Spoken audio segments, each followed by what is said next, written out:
বেশ কয়েক বছর পর আজ স্কুল ফ্রেন্ডের সাথে দেখা।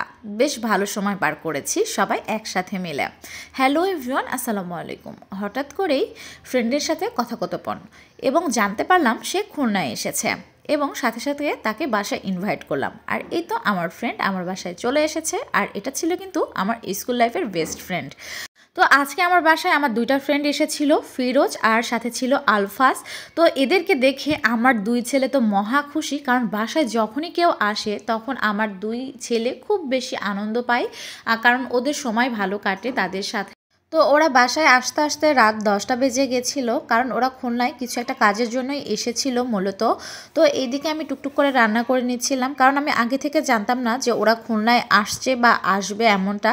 হঠাৎ করে সন্ধ্যার আগ মুহূর্তে জানতে পারি যে ওরা খুলনায় এসেছে কোনো এক কাজে। ওরা আমাকে ফোন দিয়ে বলেছিল যে বাইরে দেখা করার জন্য, কিন্তু আমার মনে হয়েছে যে আমার স্কুল লাইফের আমার বেস্ট ফ্রেন্ড যখন খুলনায় এসেছে আর আমি খুলনায় থাকি, আর আমার ফ্রেন্ডরা কেন আমার সাথে বাইরেই বা দেখা করবে বা কেনই বা হোটেলে তারা রাতে থাকবে, আমি যেহেতু এখানে আছি। তো এই জন্য আমি তাদেরকে বাসায় ইনভাইট করেছিলাম, আর ইভানের বাবাও বলেছিল যে তাদেরকে বাসায় ডাকো।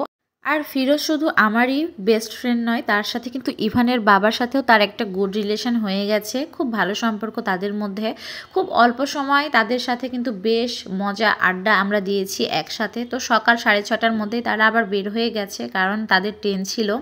তো এইদিকে তাদেরকে বিদায় দিয়ে দিলাম, আর বিদায় দিয়ে তারপরে আবার রান্নাঘরে ফিরে গেলাম, কারণ ছেলেদের জন্য এখন নাস্তা তৈরি করতে হবে। আর এইদিকে আমি দুপুরের জন্য রান্নাবান্না শুরু করে দিয়েছি, কারণ সকালে রান্নাবান্নাগুলো সেরে তারপর আমি স্কুলে যাব বাচ্চাদেরকে নিয়ে, কারণ স্কুল থেকে ফিরতে ফিরতে দেখা যায় যে 1টা বেজে যায় অনেক সময়।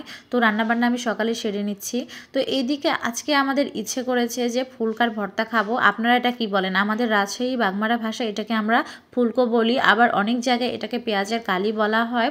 তো এইদিকে আমি রান্নাবান্না উঠিয়ে দিয়েছিলাম, আর এদিকে আমি ইভানের বাবাকে বলছিলাম যে ভর্তাটা একটু করে দাও না। তো তারপর ও কিছুটা করার পর দেখছি যে এমনভাবে সে খুন্তি ধরেছে। তো তারপর আমি নিয়ে আবার বাকিটা শেষ করে ফেললাম। আর এই ভর্তাটা খেতে কিন্তু আমার কাছে বেশ মজা লাগে। আপনাদের কাছে কেমন লাগে? আর এইদিকে আমি আবার মুরগির মাংস একটু রান্না করে নিলাম, কারণ আমার বাচ্চাদের মুরগির মাংস ছাড়া চলে না বলতে গেলে। সে যাই থাক না কেন, মুরগির মাংস তাদের জন্য প্রতিদিন রাখতেই হয় আমার খাবারের তালিকায়। আর এদিকে সবজি রান্না আমি উঠিয়ে দিয়েছি। এদিকে ফুলকপি, পাতাকপি আর ফুলকো সাথে হচ্ছে গাজর আর ছোট আলু দিয়ে একটা সবজি রান্না করে নিয়েছি।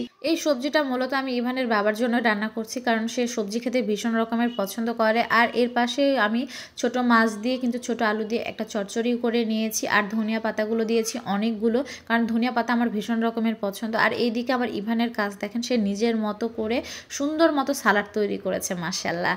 তো যাই হোক, আজকের ভিডিওটা এই পর্যন্তই। সবাই ভালো থাকবেন, সুস্থ থাকবেন, দেখা হবে নেক্সট ভিডিওতে। আর আপনাদের দোয়ায় আমাদের রাখবেন। তো সবাই ভালো থাকবেন, আল্লাহ হাফেজ, টাটা অ্যান্ড টেক কেয়ার।